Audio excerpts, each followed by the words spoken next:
Hello guys, in this video we're going to talk about how to reset your MetaMask wallet. So this is going to be really simple and a quick tutorial on how to do so. So open up your MetaMask of course, and then when you open your MetaMask, enter your PIN or do your Face ID, head on to the bottom right corner and then locate your settings. From there you want to actually go ahead and look for advanced.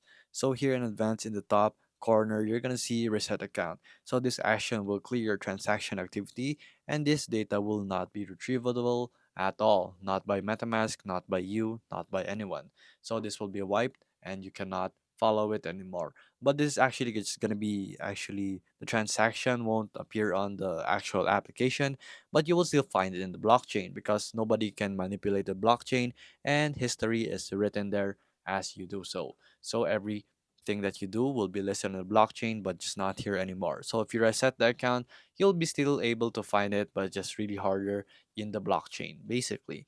So there you go. That's how you actually reset your account, and that's how you reset your MetaMask into full, actual, non-retrievable data. And it's just that simple.